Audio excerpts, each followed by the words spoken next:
Vegas Rock Dog Radio. Pets, people, pop culture.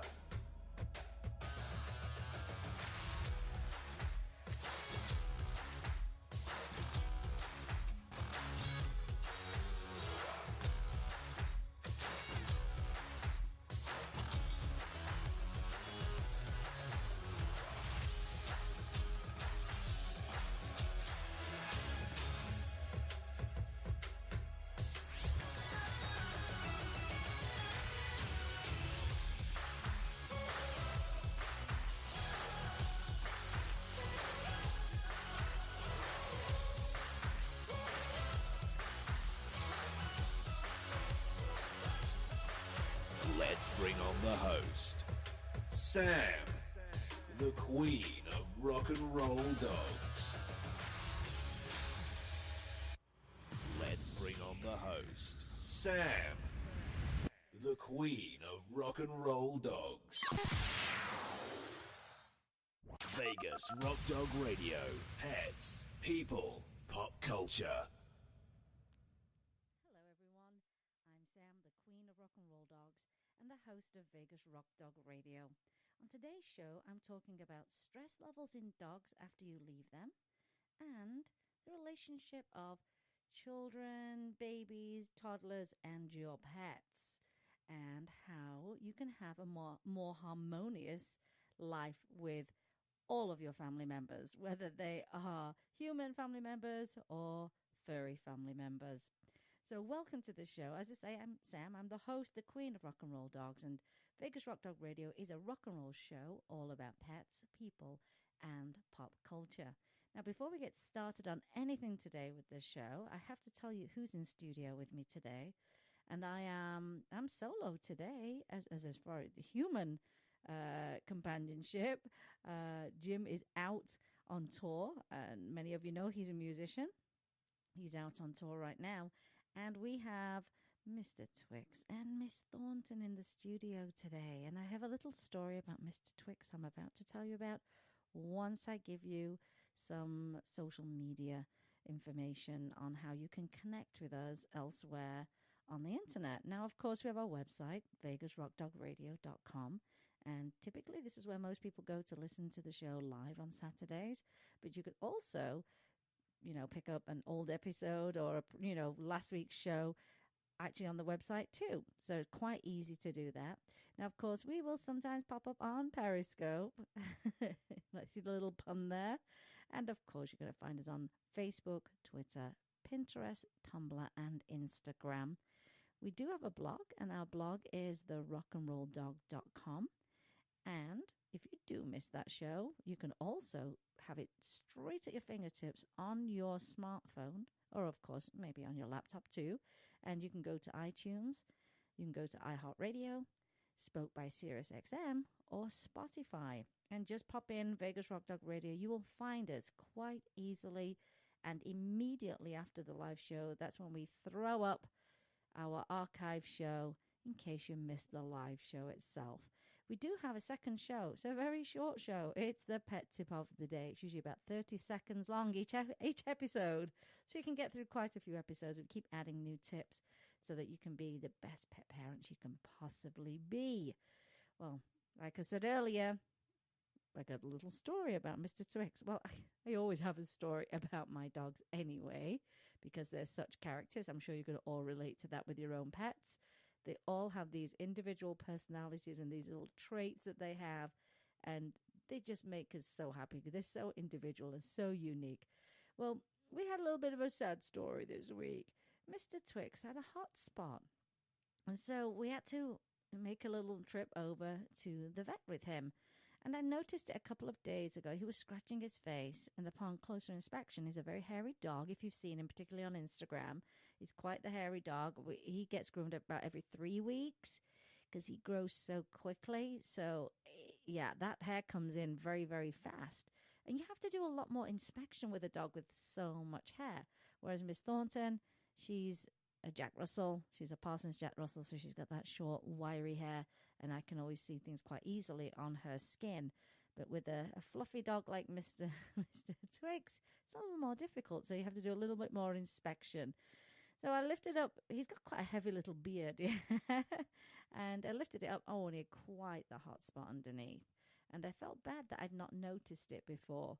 So what I did is I cleaned the area, put a cone on him to protect his little face. And I do recommend this. Always have a cone in your house and always have some pajamas, some PJs for your pets. Now, you're probably thinking, what on earth is she on about? Well, of course, we know a cone will protect their faces. It will also protect them from trying to chew the rest of their body. But Mr. Twix, quite the flexible little boy. I swear, you would think he's, he practices yoga. He did find a way to get his back legs into the cone so he could lick his toes, which is just, he is very much a, if there's a will, there's a way kind of dog, yeah. So pajamas are great. There are medical pajamas out there for dogs. So if you're in an emergency situation where you don't want your pets chewing their legs, that kind of stuff, and you've got a cone as well, they're going to be well protected until you can get them into the vet's office. And I recommend you have those things at hand because they really make a difference. I can't imagine not having had the cone and trying to stop him from scratching his face until I could get out and go buy a cone. Meanwhile, wondering what the heck is he going to do with his face while I pop out. So a little bit of forethought will actually make things a lot easier for you if anything does happen to your pets at home. But I've never been someone who waits to see if something's going to improve. I've just taken my dogs immediately for care because you don't know how quickly something can get worse, and then you could be treating a much, much bigger problem. And sometimes the bigger problem comes a bigger bill. Think about that. So he did have this hot spot, and he had to have his cute little face shaved down a little bit. And he got treated. He got flushed out, and now we've got a what do they call it? An ointment that we've got to place on the skin twice a day, and also a little drop in each eye because he's got some skin irritation around one of his eyes too. And we don't want that to get worse. Because they were looking quite inflamed too. The skin was looking really inflamed, and I felt so bad for him, and I actually was kind of annoyed with myself. I didn't see it before. We see he's got this big long beard, so in future I will be paying even more attention to my pets. And I think it was a couple of weeks ago I mentioned that, we've got our hands on our pets every single day. We pet them, we cuddle them, we kiss them. But why not take that time also to inspect them and see if there's anything abnormal? Because if you do it every day, you'll be able to see something change. And so, make it a good time to have a good old inspection, give them a little massage. My dogs are so used to that. Oh, my goodness. It's so they're living the life. They're living the life. Now, I do have a friend called Brandy Rowland, and she owns Animal Love and Logic. And one of the services she provides is massage. So you can imagine the kind of life her own pets have. They do get, real deal daily massage, and it improves their health. It improves their health. And of course, it's a lovely time to bond with your pets when we actually spend that extra time with them. And I always say this, pets are not here long enough with us. And, whether they're 3 months old or they're 15 years old, you'll never feel like you had enough time with them. So make the most of every single moment that you have and enjoy them. I always say we can never give back to them what they give to us because we just can't measure it. It's impossible. We can't say how much we love them because it's so big, So enjoy them as much as you possibly can. So that was his little story. But one thing I do want to touch on is I always enjoy talking to our veterinarian. That's Dr. Stefanatos. She was a pioneer in the holistic veterinary world. And she always takes my questions. We always have a great conversation. I always learn something new, and I always have something to read up on after the appointment. I always take notes, pull my phone out, put some notes on there. And if you don't have that kind of relationship with your veterinarian, you really need to seek out someone that you can have these conversations with. It gives you a better understanding of what is happening with your pet, and it doesn't leave you in the dark. It also helps you ask questions that you may have read something online. Hey, I've heard coconut oil is good for my pets. Is that something I should add into the diet? And how much should I add into the diet? You need a veterinarian that will allow you to have those questions and not someone that's going to say, and I know this happened to a friend of mine, oh, you've been, you're Dr. Google, yeah, which I thought was incredibly rude. And that happened to a friend of mine, and guess what? They left that veterinarian. No one wants to be belittled. We care about pets, we read a lot, and so to be able to say, hey, I have a question about this and get some answers is a really great thing to have. When it comes to your relationship. And I say, then you're not left in the dark. You can ask questions, you're comfortable. So as I say, we always come away learning so much more. We always apply what we learn, and it just makes our pets' lives better. It improves their health and their well-being. And we are actively participating in their health and wellness. It's an important thing to know that your visits to the vet are not just the only times you really care about their health. You need to be well informed yourself and make sure that you're doing your bit too. Anyway, so we did have a good old chat, and we talked about different types of vaccinations and titer testing and those kind of things. I had some questions because not all vaccinations are equal either, which a lot of people may not know. And that's going to be for a future show because I've got some homework. Anyway, we talked a little bit about my radio show, and I really liked it when she said, we're working for the animals. And that's exactly what we're doing. And one thing I like on the wall in her practice, it says this about customer service. It says, treat not only with your head, but with your heart. And I think that sums up how I feel about our veterinarian and what my experience is. I know I'm not alone because many of my friends who go to Dr. Stefanatos, when they talk about her, she doesn't just get an A rating. She gets an A plus plus plus plus plus plus plus rating as a veterinarian. But her whole aura is so wonderful. It's so wonderful. And there's always information in the office, and there's always an article you can pick up and read, which we did pick one up, and there's going to be some more homework for me. And as you know, I love to read, I love to research, and I just love the relationship that we have. So if you are in Vegas and you are looking for a holistic veterinarian with many years experience, and I talked about this week, sometimes a lot of people will say, oh, you need to go to a young veterinarian. They know all the new techniques, yeah? But I think experience is also what you're looking for. Imagine how many cases of, say, a skin condition a veterinarian has seen and the types of skin conditions. The more you see it, the more you understand it, the more you know how to treat it. Like, I've seen this before. This is how we treat it. This is how it works. So there's so much to be said for experience. I mean, there really, really is. So think about that also. As I say, I encourage you to, if you are in Vegas and you are looking for a holistic veterinarian who's someone with a deep passion for animals and someone you can have these conversations with, and as I like to say, someone who is part of your dog's entourage, then go to the animal kingdom, ask for Dr. Stefanatos. You will be thrilled. Now, when I talk about entourage, and it's just a funny term, and some people will call it their team, or really, when you think about it, it's their extended family.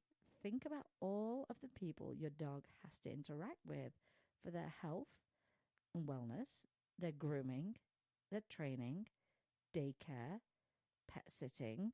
I mean, you have to find the right people that you trust, ones that you get on with and who are, who your pets are comfortable with. I think that's essential. That's a lot of people. So that's when I call it, to call it the entourage, just as a fun thing. But really, it's kind of an extended family who care for your pets. So remember, when you are, you're in this role of guardian and advocate for your dog, keep in mind that's what your goal is when choosing the types of services and people you want to have as your pet's extended family.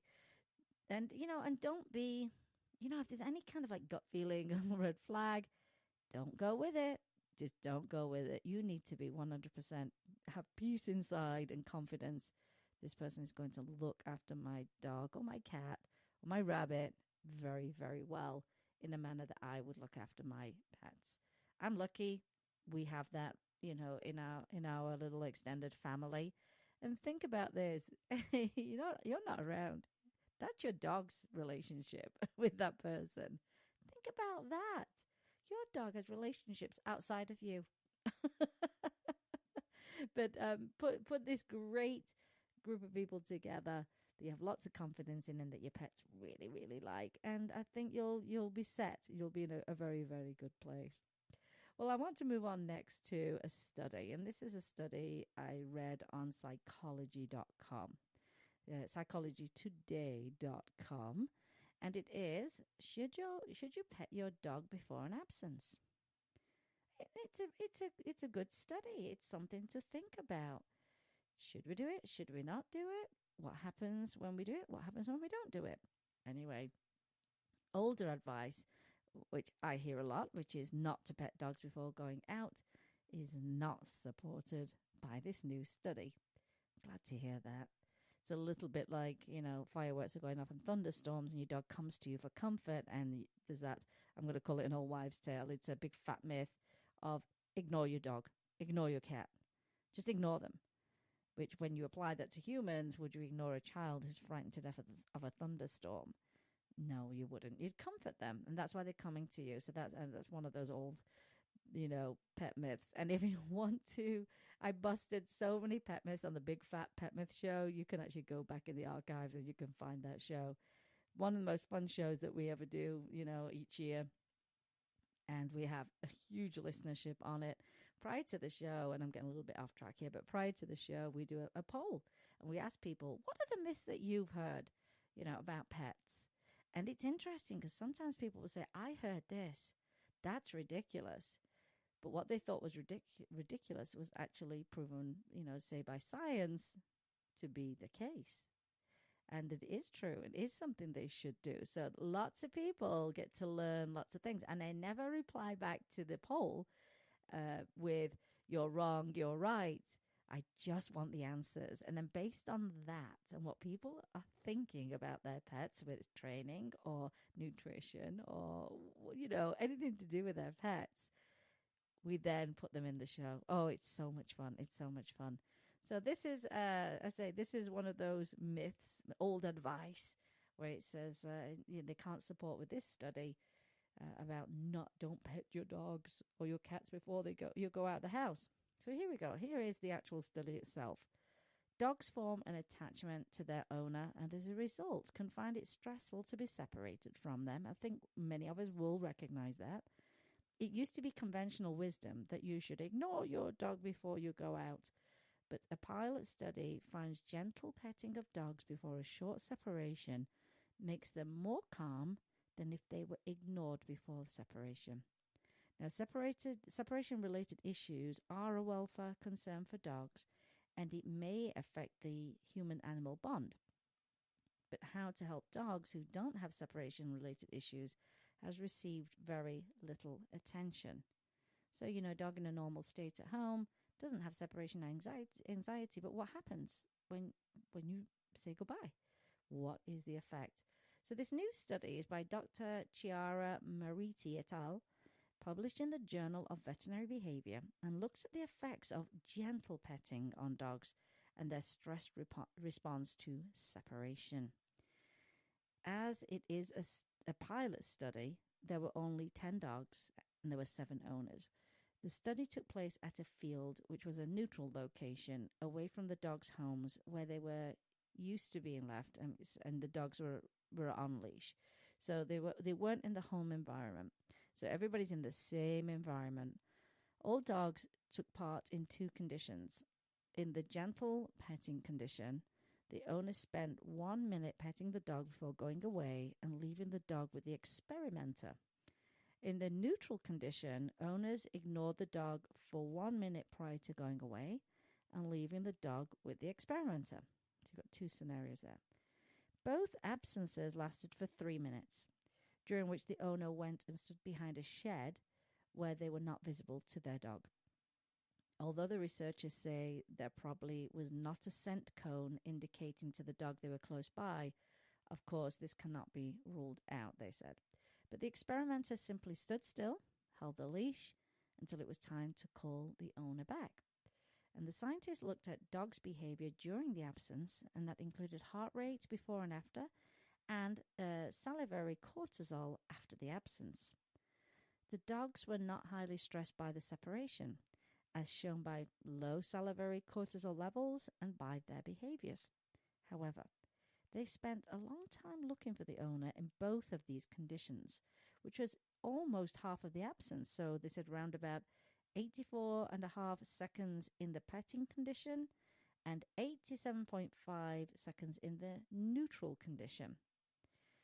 So a couple of seconds difference there, looking for their owners once they were gone.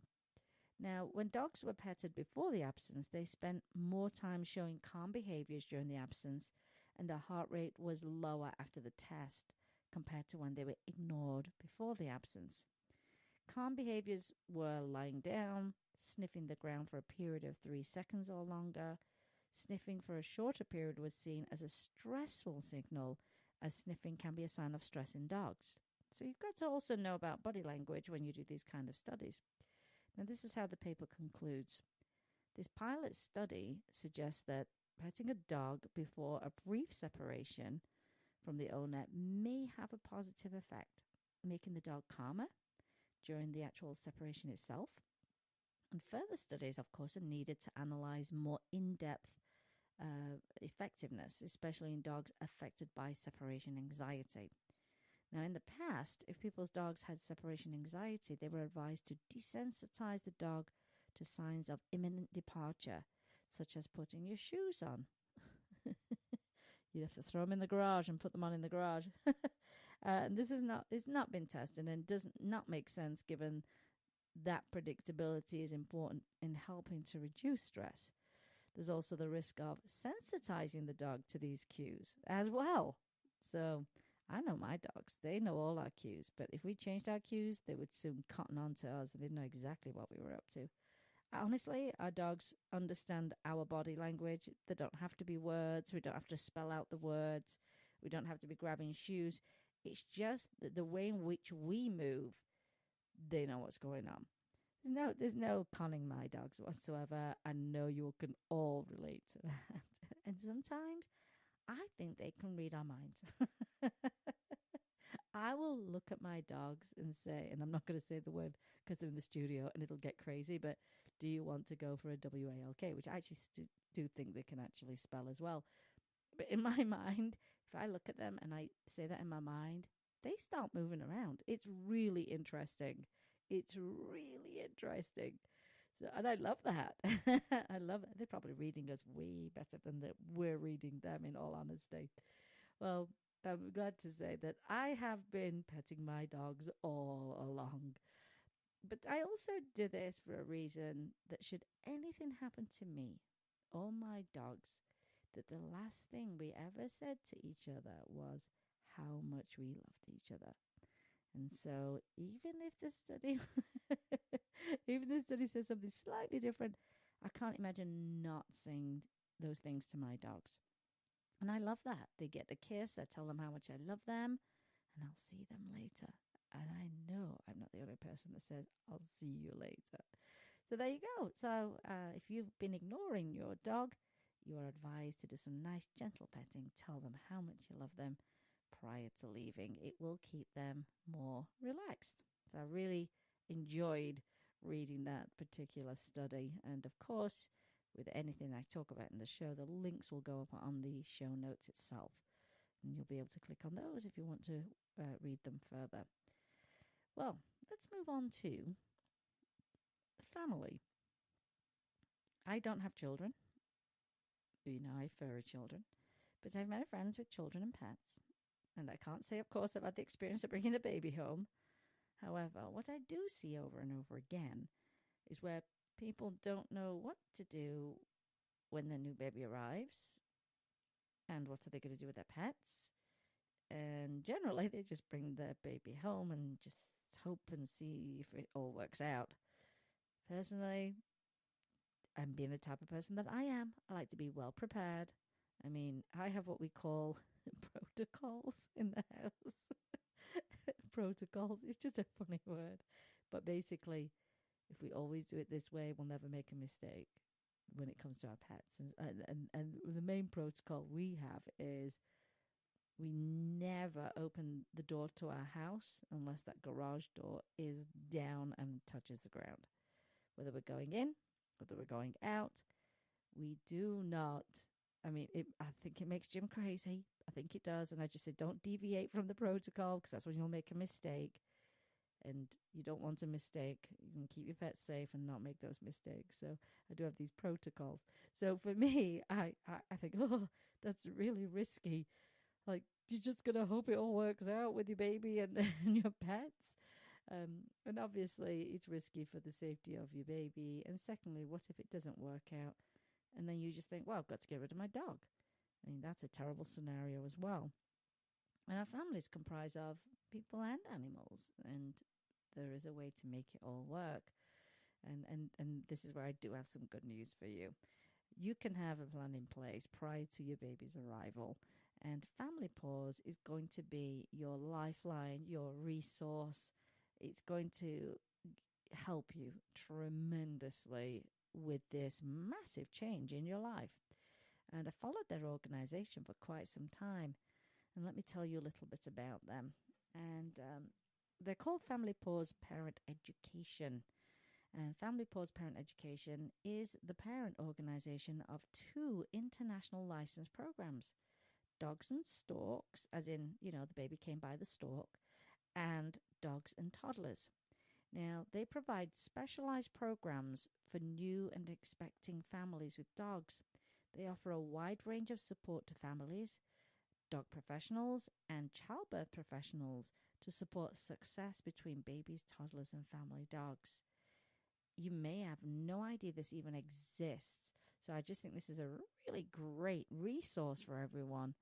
And their goal is to increase safety and reduce stress in homes with young children and family dogs. No one wants to hear that a dog bit a baby, a toddler, a child. No one wants to hear that. And so they seek to decrease the number of dogs surrendered to shelters due to preventable behavioral problems and common conflicts. I mean, when you think about it, if there's no preparation, you don't have a plan, how does that go down when you show up with this baby and your dog's been your baby your whole life, its whole life, basically. Now, Family Pause Parent Educators, they believe creating dog-aware generations is essential to all communities and the human-canine bond. One of those programs is called that Dogs and Toddlers program, and let me tell you about that. It's the ideal program for families with dogs and babies who are soon to be crawling and walking. We know that whole thing changes. That dynamic changes. The minute your baby can start to move around, big changes are ahead. Often the first 3 months have gone smoothly. Many families are caught off guard when the dog begins to show discomfort with the new developmental changes of their mobile baby. This program offers insight and proactive options for some of the most common challenges families with dogs experience as baby. Another program they've got is Dogs and Storks. And if you're looking for immediate support, dog and baby, dog and toddler, you can get a consultation with them. And you can schedule that right away. And they have these specialized professionals, and they'll call you within 24 hours. Now, Family Pause has been specializing in supporting new and expecting families with dogs since 2002. They've been doing some good work for quite some time, good 16 years there. And their Dogs and Storks program, again, an international program that helps expecting families with dogs get ready for life with baby. We offer positive, practical, and fun solutions to challenges that often arise when a family with a dog adds a new baby to the household. You get expert guidance. They can connect you with dog trainers in your area who specialize in dog and baby toddler interactions. These highly qualified professionals are licensed to present the authorized Dogs and Storks and Dogs and Toddlers programs, and they offer a variety of services related to dogs and children, and all of their trainers have their own private dog training business. I can only imagine there are very high levels of stress when you're pregnant and you've got dogs and a big transition is about to happen. And Family Pause helps you prepare prior to your baby's arrival and, and to your baby's homecoming. They do not call it a introducing the dog to the baby. That is not what's going to happen. It's just baby's homecoming. It's a lot less, what's the word? It's a lot less of an event than you think it's going to be or you think it should be. It's certainly not this like, hey, let's hold up the baby to the dog's face. It's none of that. And I think that's the biggest mistake that most people make. And you've seen those videos online. And they're incredibly dangerous. And they say, oh, look, the dog loves the baby. The dog's not smiling. The dog is on its back going, oh, I don't like this. I'm uncomfortable. And again, it's down to that body language as well. And people don't recognize it. They shove a baby in a dog's face. And it's a dreadful thing to do and a dangerous thing to do. So they talk about baby's homecoming. And it's a very uneventful event, in all honesty. And obviously, this is going to be an ongoing educational thing because, interactions are different from being baby, toddler, and child. But it's worthwhile for the safety of your children. And at the same time, making sure your dog remains part of the family. Now, they offer advice and they have educators ready to help you. They have a hotline and they've got some tip sheets. And here's an example of one of them. It's actually a PDF and it's dog and baby safety. Here are some do's and don'ts. It says, do invite the dog over for a sniff. Yeah. Do not force an interaction. So they're two very different things. You're saying, I'm holding my baby, I'm stood up, you can come over and have a sniff. That's it. But you're not bringing the baby down to your dog's face at all. So you're not forcing an interaction. It says, do include your dog in a comfortable and safe way. So you've got your baby, you can have the dog in the room, your dog can have a toy that it's playing with while you look after your baby. You are not to isolate your dog from the family. I think that's a dreadful thing to do. That, to me, is extremely heartbreaking. So you do include your dog in a comfortable and safe way, and they give you all the tips for that, but you don't isolate your dog. Can you imagine your dog has been number one in your life and you bring a baby home and then you isolate your dog? That is a terrible thing to do. Anyway, next one is do close the door to the nursery. It sounds like a simple thing. Some people don't do it. And don't allow unsupervised access to the nursery. So your dog doesn't get to go in there, lay under the crib, and everybody go, oh my gosh, the dog is protecting the baby. No. That's not what you're going to do. Do remind your dog what you want them to do. So, you need to use your commands, sit down, praise them when they do the things that you want around the baby, and never scold your dog when your dog is being curious, and expect your dog to be curious. This new thing just showed up and changed the whole dynamic of the house. And why are you with that baby all the time? So your dog will be curious, but don't scold them. Another do is do secure your dog and use awake adult supervision. So the image on this is the baby is in a little swing chair on the floor. The mother is on the sofa. The dog is with the mother, but the dog is on a leash. So that's what they mean by secure your dog and use awake adult supervision. What you don't want to be doing is leaving your baby unsupervised, as in your dog's running around, baby's in the chair on the floor, and you're having a nap. Or you're on your phone. I mean, think about that. You're on your phone, you're distracted. So these are very practical, simple things you can do. You can apply, everybody can do them, and it makes a huge difference. That's just one of the tip sheets. Great advice. Now, their website, actually, first of all, is familypause.com, and their telephone number is 1-877-247-3407. I just think this is going to be a very good resource for people with babies. I mean, if I had babies and this was around, I would have done this absolutely.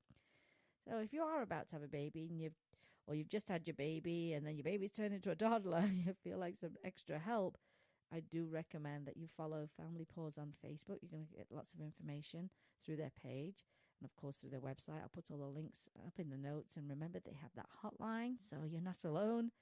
You can work with educators, you can work with trainers, and you can have some peace of mind for your entire family, and that includes your pets.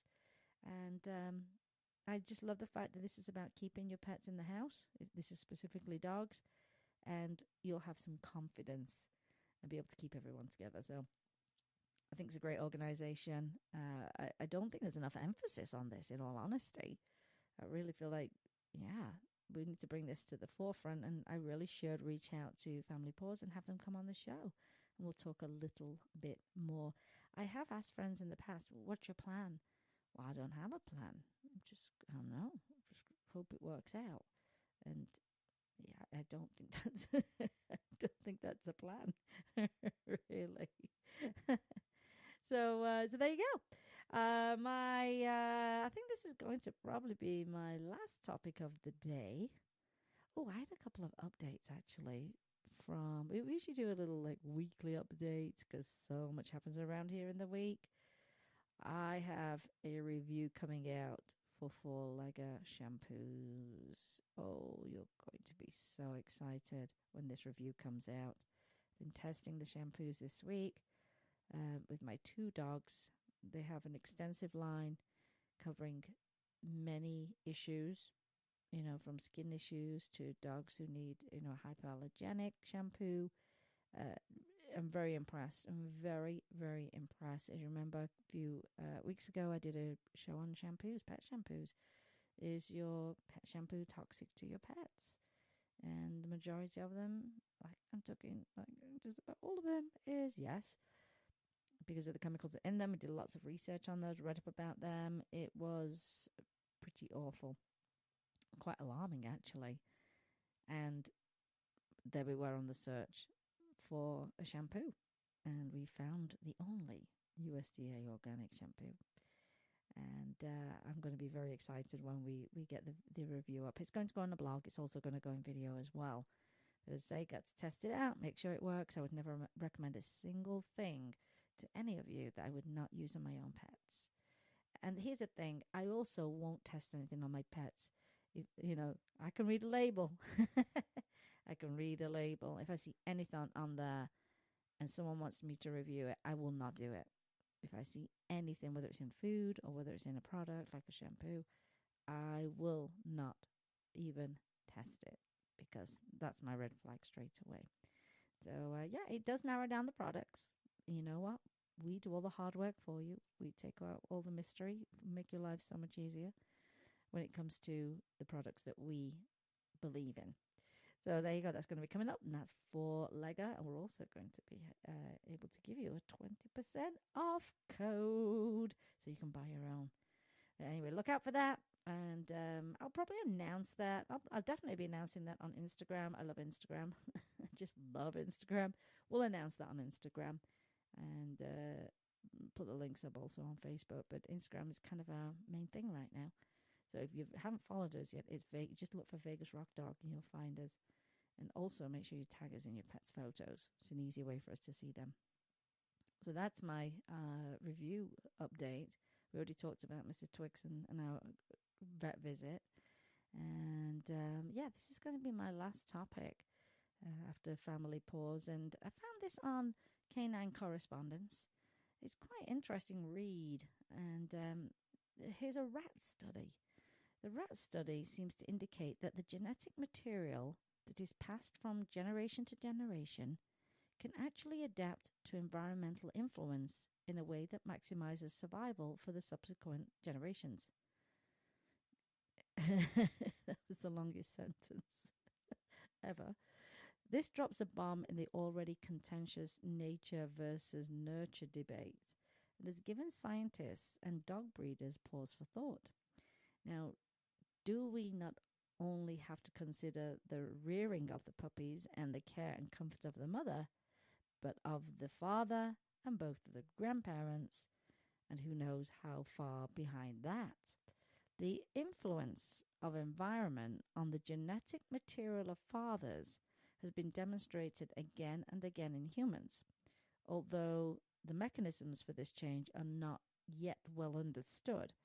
For instance, they said in this little article, A Swedish study indicated that men who experienced famine before puberty were less likely to have grandsons with diabetes or heart disease than men who had access to normal amounts of food before puberty.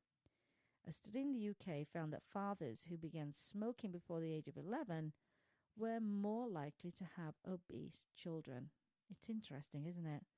Now, the bottom line is we can no longer think of the sires of our litters as hermetically sealed vessels to carry genetic information from one generation to the next. Their care, upbringing, and experiences are important to the future of their children, grandchildren, and possibly beyond. Very, very interesting. Very, very interesting. The more you know, the more you understand. So that is the close of my show. Later on today, I'm going to have a little bit of fun over at Wags and Whiskers down in Vegas. They have an anniversary party. They've been great supporters of the show, so I know they've got a great raffle. They're raising money for animal rescues. The store is so much fun. They usually have some cocktails, and I'm going down there. I know they've got some great prizes. I heard that they've got a drone. They've got a drone in the prize pool.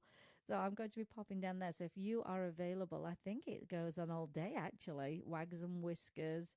And you'll love the place. You'll love the family that runs it. It's always a good time down at Wags and Whiskers. So if you're around, I'll be down there around about 1 o'clock-ish. I'm going to reconnect with some people and maybe, treat it like a little reunion. I will more than likely do a live stream, actually, from Facebook, and then I'll do one on Instagram to show you what a great place it is and what lovely people they are.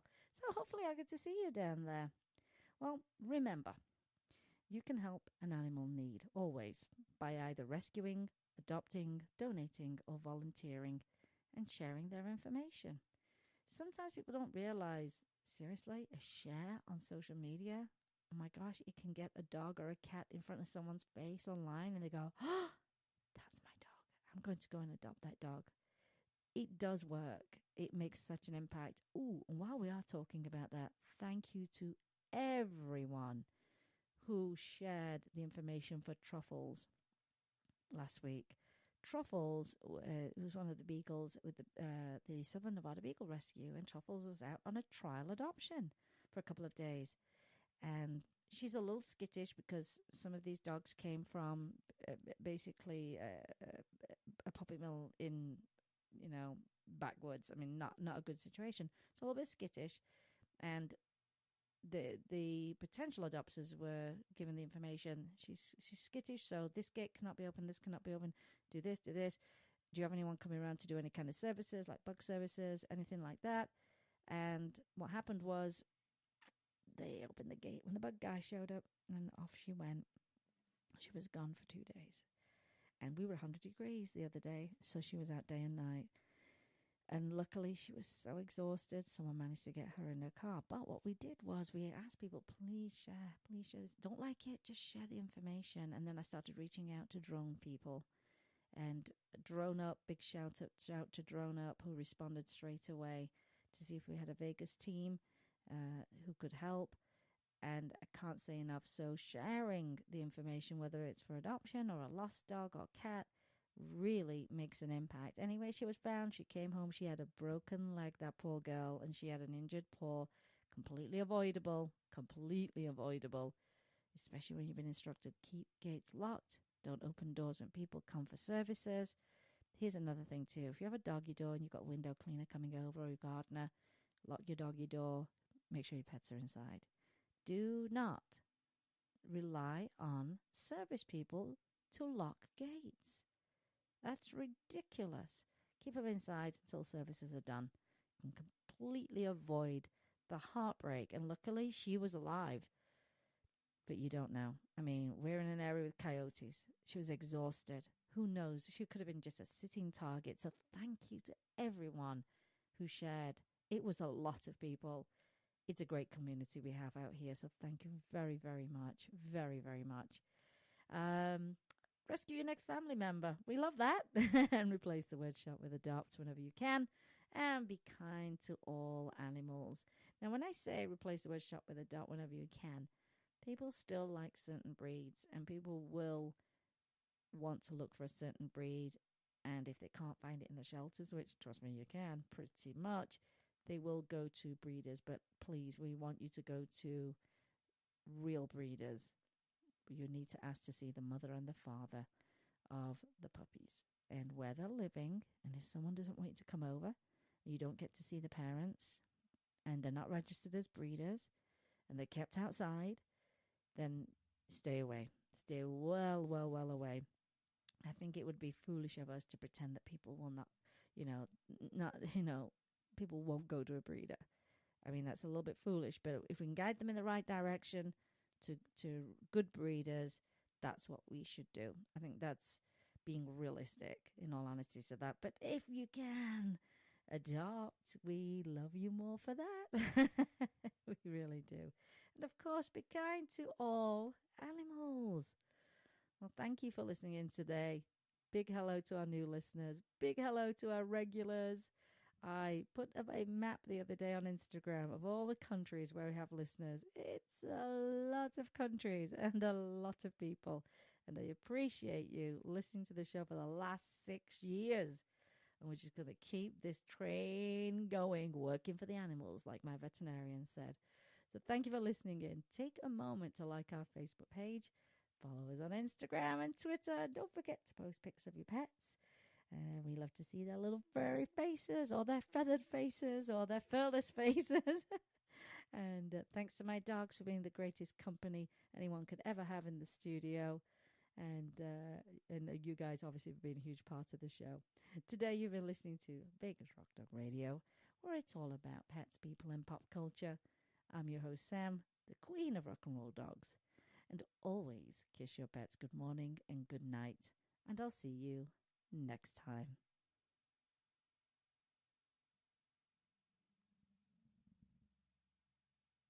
Vegas Rock Dog Radio. Pets, people, pop culture. You've been listening to Vegas Rock Dog Radio. Pets, people, pop culture. Visit Vegas Rock Dog Radio for more information.